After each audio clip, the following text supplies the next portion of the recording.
Hello दोस्तों, तो आज से हम शुरू करने जा रहे हैं एसएससी सीजीएल लेवल का और एसएससी एमटीएस, एसएससी सीपीओ और रेलवे जैसे सवालों को जो जीके जीएस में अक्सर पूछा जाता है। और ये सभी सवाल कभी न कभी कोई न कोई परीक्षा में पूछा जा चुका है। ज़्यादातर ये एसएससी सीजीएल में पूछा हुआ सवाल है और ये टोटल 500 सवाल हैं।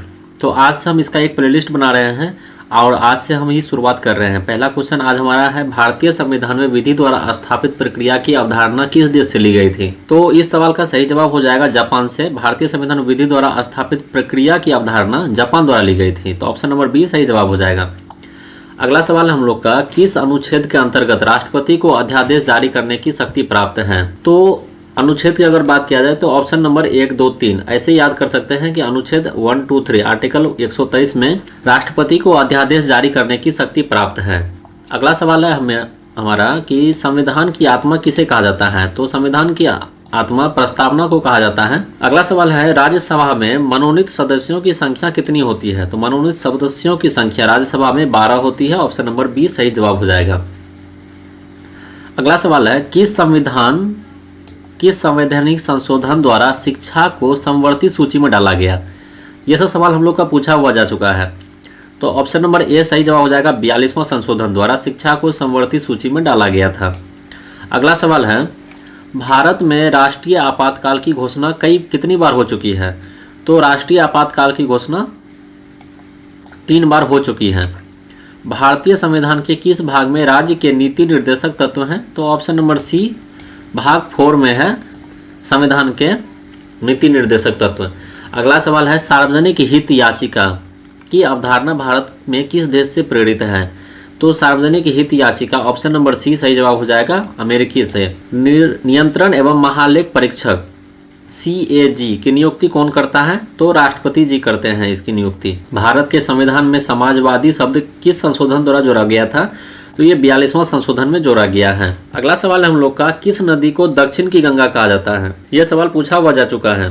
तो दक्षिण की गंगा किसे कहा जाता है? तो गोदावरी नदी को दक्षिण की गंगा कहा जाता है। भारत का सबसे खारे पानी का लैगून कौन सा है? तो लैगून का बात किया जाए तो यहाँ चिल्का झील हो जाएगा। चिल्का जो है सबसे ज्यादा खारे पानी का है।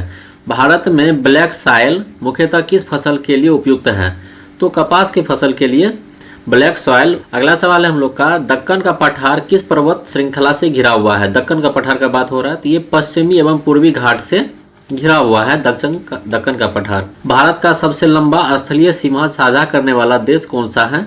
तो भारत का सबसे लंबा स्थलीय सीमा साझा करने वाला देश कौन सा हो जाएगा? Option number C Bangladesh. Bangladesh से भारत का जो एरिया है वो सबसे ज्यादा लगता है बांग्लादेश से। अगला सवाल है हम लोग का, भारत में हरित क्रांति सर्वप्रथम किस राज्य में सफल रही? तो पंजाब में सबसे ज्यादा हरित क्रांति सफल रहा। नीली क्रांति मुख्य रूप से संबंधित है। तो नीली क्रांति किससे संबंधित है? मछली उत्पादन से संबंधित है। भारत में प्रथम परमाणु परीक्षण कब हुआ? तो भारत में पहला बार जो परमाणु परीक्षण हुआ था तो ऑप्शन नंबर सी सही जवाब हो जाएगा। 1974 ईस्वी में पहला बार परमाणु परीक्षण हुआ था। पोखरण परमाणु परीक्षण किस राज्य में हुआ था? तो ये ऑप्शन नंबर बी सही जवाब हो जाएगा, राजस्थान में है। ये पोखरण परमाणु परीक्षण केंद्र राजस्थान में है। अगला सवाल है, भारत का प्रथम उपग्रह आर्यभट्ट किस वर्ष प्रक्षेपित हुआ था? तो ऑप्शन नंबर डी सही जवाब हो जाएगा, 1975 में ये हो गया था। अगला सवाल है, श्वेत क्रांति के जनक कौन है? तो श्वेत क्रांति के जनक ऑप्शन नंबर बी वर्गीय कुरियन है। भारत में योजना आयोग को किसके द्वारा प्रस्तावित किया गया था?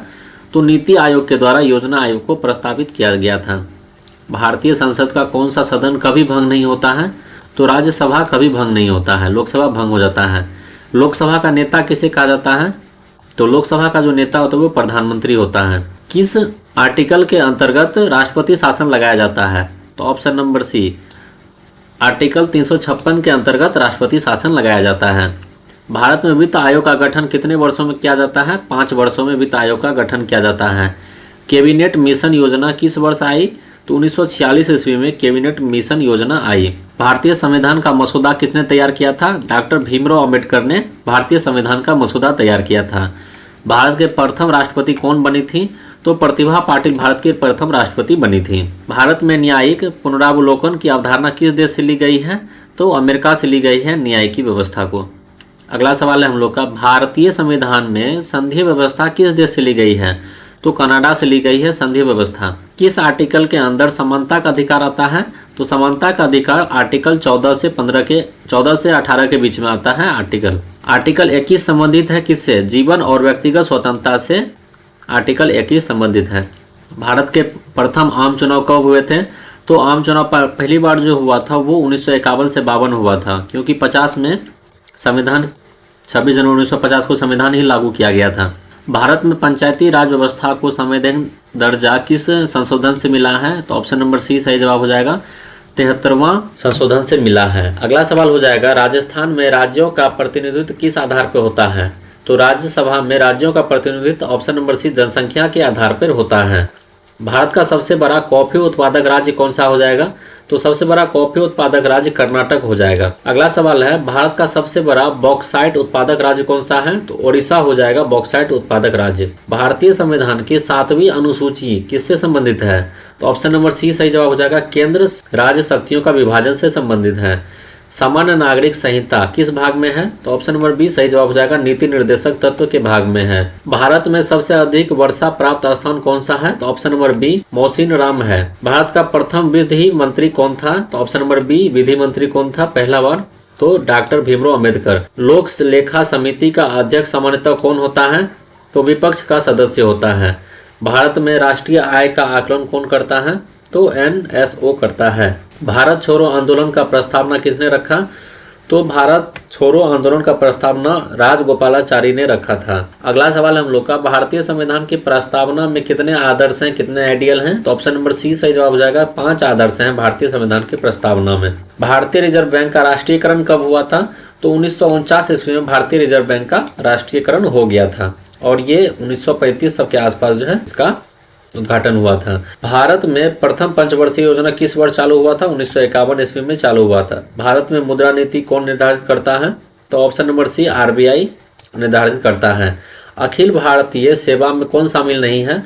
तो अखिल भारतीय सेवा में IPS, IAS और IFOS बन सकते हैं, IFS नहीं हो सकता है इसके अंतर्गत, तो ये अखिल भारतीय सेवा में शामिल नहीं है। आज के वीडियो में हम 1 से 50 तक के क्वेश्चनों को देखे हैं और अगले वीडियो में हम 51 नंबर क्वेश्चन से हम देखेंगे 100 नंबर क्वेश्चन तक को। अगर वीडियो पसंद आ रही है और अगर आप मेरे साथ जुड़ना चाहते हैं तो वीडियो को लाइक कर दें और चैनल को सब्सक्राइब कर दें ताकि आप मेरे आने वाले सभी वीडियो को देख सकते हैं।